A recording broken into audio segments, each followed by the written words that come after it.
Boa noite para você. Agora 7h16, ao vivo chegamos com as principais notícias da sua cidade, da sua região, e as investigações da morte de um menino de 11 anos avançaram. A polícia acredita que um grupo se juntou para matar o garoto, conhecido na região de Águas Lindas por vários furtos.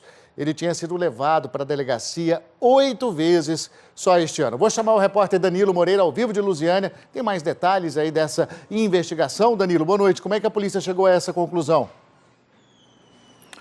Oi, Luciano, muito boa noite para você, boa noite para todo mundo. A polícia acredita que essa criança tenha sido morta por vingança, depois de vários furtos na região.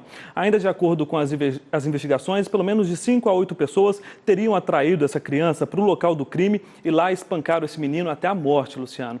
O corpo dele foi encontrado às margens de um córrego. A polícia já ouviu diversas pessoas aí, diversas testemunhas, mas agora aguarda um laudo do IML para identificar esses agressores, Luciano. Agora vamos relembrar um pouco da história dessa criança aí. Como você disse, ele tinha um longo histórico de ilicitudes, que são casos semelhantes a crimes. Somente neste ano foram 8.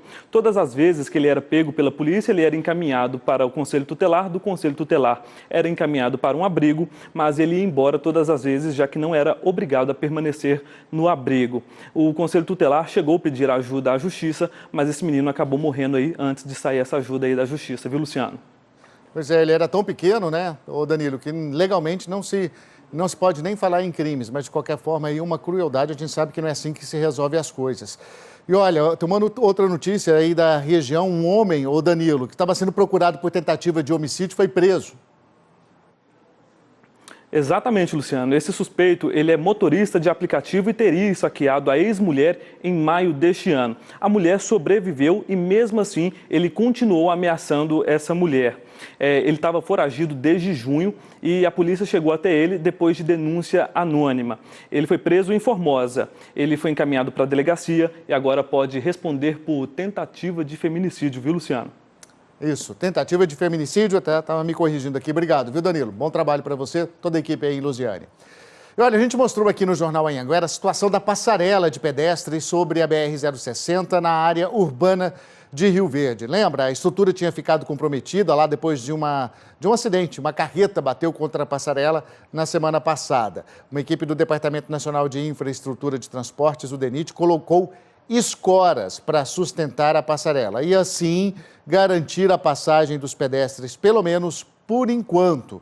É uma medida, lembrando, importante, medida emergencial até que as vigas e lajes sejam refeitas. Ontem a gente viu as pessoas se arriscando aí na passarela e também atravessando a rodovia por conta dessa interdição. Consumidores estão sentindo no bolso o aumento do preço da carne bovina. O que está acontecendo com a carne, hein, com o preço da carne? Muita gente está sendo obrigada a buscar alternativas para não extrapolar o orçamento. Toda semana a dona Lucy vai ao açougue e tem se surpreendido cada vez mais com o preço da carne. Tentar comprar carne, mas com mais economia, né? Porque o preço aumenta e a quantidade diminui.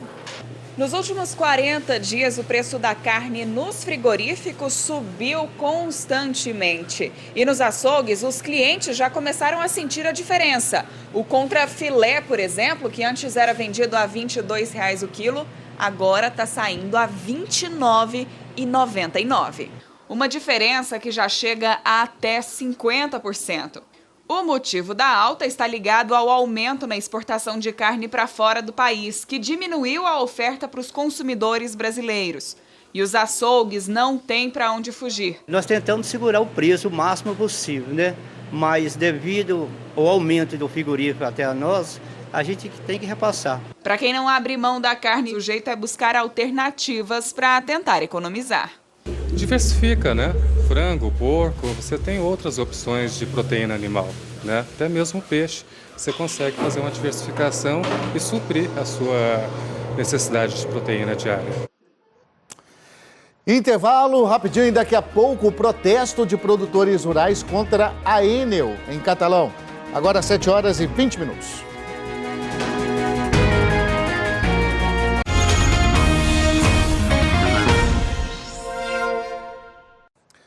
19h22, 7h22, voltamos com o Jornal Anhanguera. Moradores e produtores rurais fizeram um protesto hoje à tarde em frente à Enel, em Catalão. Quem acompanhou tudo foi o Jonathan Moreira, por isso eu falo com ele ao vivo. Ô Jonathan, muito boa noite para você. Aquela questão do prejuízo, né, com a falta de energia, e no caso aí, muitos produtores de leite. É isso aí, Luciano. Boa noite para você também, boa noite para todo mundo que está nos assistindo. Hoje mais cedo eu falei aqui com o presidente da cooperativa de leite. Luciano, ele nos disse que só na última semana foi registrado um prejuízo de mais de 11 mil litros de leite. Detalhe, só na última semana. Essa mesma cooperativa vem levantando agora, desde o início do ano, quais os prejuízos que os produtores vêm tendo, os 1.500 cooperados que participam dessa cooperativa. Lembrando, Luciano, que essa cooperativa trabalha aí com 1.500 cooperados. Mais cedo nós estivemos aqui em frente à Enel e esses produtores trouxeram uma pequena amostra desse prejuízo. E aí levanta uma questão, quem vai ficar com essa conta? Carne perdeu, fora o leite, os outros trem, que tudo depende de energia, né? Vim cá, aluguei um gerador, 100 conto por dia não presta, não gela. Só problema. O dinheiro esse mês não sei nem como é que vai fazer para pagar as contas, que o que eu gastei é bem mais do que eu vou receber do leite. Se eles não pagar, tem que ver se recebe, né? E se eles não pagar, como é que vai fazer? Eu quero saber deles, se eles vão pagar ou como é, que eu tenho, dia 27 agora vem, só de ração é 7 mil. E aonde eu vou arrumar dinheiro para pagar? Olha só a situação, viu, Luciano? Nós entramos em contato com a Enel, ela nos disse assim que respeita essas manifestações, dessa que aconteceu aqui em Catalão, e que as interrupções têm acontecido devido às fortes chuvas que têm caído aqui na cidade. E que o número de interrupções aqui na cidade está dentro da normalidade. E em relação aí às altas tarifas, às contas altas, a Enel nos disse que houve sim uma redução de quase 4% desde outubro. Enquanto isso, a indignação do produtor rural aqui de Catalão só aumenta, viu, Luciano?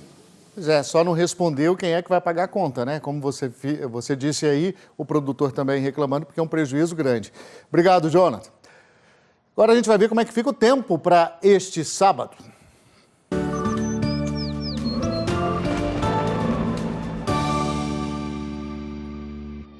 Sábado com temperatura acima dos 30 graus. Vai ser mais quente, mas há previsões de chuvas isoladas em todas as regiões.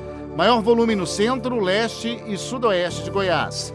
Sobe um pouco mais em Anápolis e Lusiânia, onde a temperatura não passa de 28 graus. Em Jataí, a máxima vai ser de 31 e Porangatu, calor de 33 graus. Está sendo analisado na Comissão de Justiça da Câmara de Rio Verde um projeto de lei que prevê mudanças na estrutura da prefeitura da cidade. Com esse projeto, a prefeitura espera fazer uma economia de 50 milhões de reais em um ano. Só que na cidade tem muita gente que não está gostando dessas mudanças, não. O projeto de lei apresenta alternativas da prefeitura para conter gastos e se adequar à lei conforme pede o Tribunal de Justiça. Uma das medidas propõe a redução de 20 para 13 secretarias. Se aprovado, a Secretaria de Trabalho e Habitação e Regularização Fundiária serão extintas, trazendo reflexos ao funcionalismo público. O projeto ele reduz de 2.645 cargos comissionados para apenas 369. Há uma alteração também nas funções comissionadas, que são pagas ao servidor efetivo. Um dos pontos apresentados no projeto de lei criado pela Prefeitura diz respeito à Universidade de Rio Verde. A sugestão é para mudanças na função do reitor e para a criação de um presidente. O responsável pela então Fundação de Ensino seria nomeado pelo prefeito. Nós entendemos que um presidente possa focar nessa questão administrativa e financeira e o reitor na parte pedagógica teria um melhor resultado. A direção da universidade diz que não foi comunicada sobre a elaboração desse documento. Se aprovado, afirma que vai afetar a autonomia financeira e administrativa. Constitucional, não tem jeito. Não existe uma universidade no país que é ligada a um gabinete, por exemplo. Quem pode fazer essa alteração estatutária é o Conselho Universitário da universidade. Então é por isso que nós estamos aqui. Contrários à decisão, estudantes, professores e funcionários protestaram ontem na Câmara de Vereadores. A gente tem medo do que esse projeto de lei pode ter como consequência dentro da faculdade, principalmente para a gente estar evoluindo na iniciação científica, na pós-graduação, no mestrado, que é o foco principal da faculdade hoje em dia. Ainda vai dar muita discussão, né? Até mesmo, como a gente viu, o projeto ainda não entrou em votação. Primeiro está sendo analisado pela Comissão de Constituição e Justiça da Câmara. Se ele for aprovado pela Câmara de Vereadores, a Prefeitura tem 60 dias, 2 meses, né, para nomear um presidente da Fundação de Ensino. E aí começa a correr o prazo para que esse novo responsável pela universidade comece a definir a nova equipe de trabalho. Decisões que devem entrar em prática, em vigor, mais ou menos em 120 dias. Rapidinho intervalo e a seguir, você que está procurando emprego, hora das vagas temporárias de fim de ano. Já te adianto que tem hotel oferecendo 300 vagas lá no sul do estado. Até já.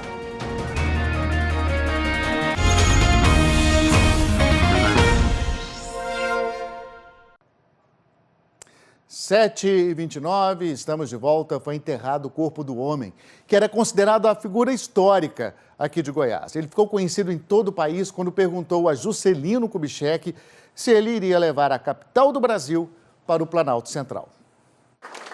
O corpo do jataiense Antônio Soares Neto, o Toniquinho JK como era conhecido, foi velado na Câmara Municipal de Jataí. Companheira de vida e casada com ex-advogado por 64 anos, Dona Nelita Vilela diz que o marido foi um exemplo por valorizar e ensinar a simplicidade para os filhos. Muito dedicado, bom pai, bom avô, bisavô. Toniquinho JK ficou conhecido por participar de um comício em 1955 ao perguntar a Juscelino Kubitschek se a capital do Brasil seria transferida para o Centro-Oeste caso ele fosse eleito.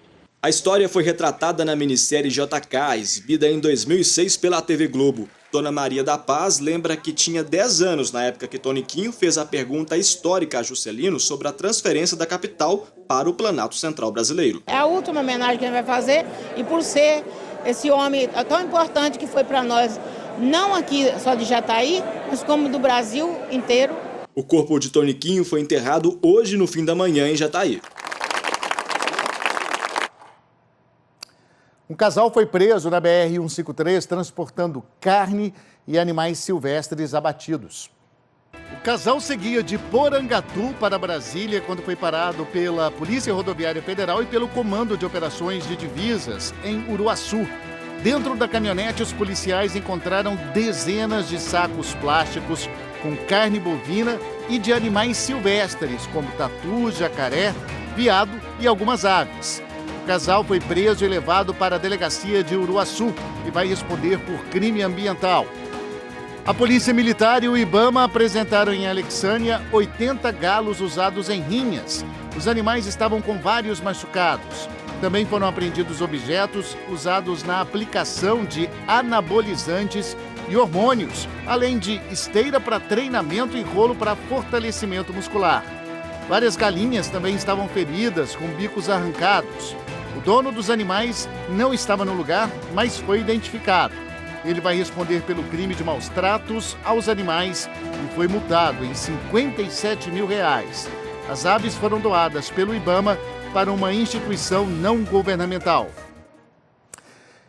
Chegou aquela época que muita gente que está desempregado começa a ter uma certa esperança. São as vagas temporárias de fim de ano. É sempre assim, muita gente está aproveitando para garantir também um dinheiro extra e, quem sabe, ser efetivado, ganhar a vaga para sempre ali, enquanto durar o contrato de trabalho. A gente vai ver na reportagem. O Jonathan começou a trabalhar nesse supermercado em dezembro do ano passado, em uma das vagas abertas para atender a demanda de fim de ano. Repondo as mercadorias, de temporário, ele foi efetivado. O pessoal acha, vou entrar temporário, não vou dar aquele sangue na empresa, não vou trabalhar firme, vou trabalhar só por ali mesmo. Mas é bom você pegar firme porque você tem a oportunidade de ser efetivado igual eu tive. Entrar no horário certo, fazer por onde você mereceu o serviço. A Ana Paula conseguiu uma das 2 vagas temporárias nessa loja de roupas. Ela está na expectativa de ser efetivada. Espero continuar e seguir como vendedora. Tô amando. Uma pesquisa da Confederação Nacional dos Dirigentes Lojistas e do SPC aponta que aproximadamente 103 mil vagas de emprego serão abertas em todo o país até dezembro, mais de 40 mil em comparação com o ano passado. Outro setor que está contratando é o de turismo. Embora não tenha um levantamento específico sobre os números de vagas em Goiás, o setor está otimista. Prova disso é uma rede de hotéis em Caldas Novas, que está com 310 vagas para 25 cargos diferentes, com salário médio de R$ 1.260. Para essas vagas em rede de hotéis em Caldas Novas, o interessado tem que enviar o currículo comprovando experiência na área que está procurando.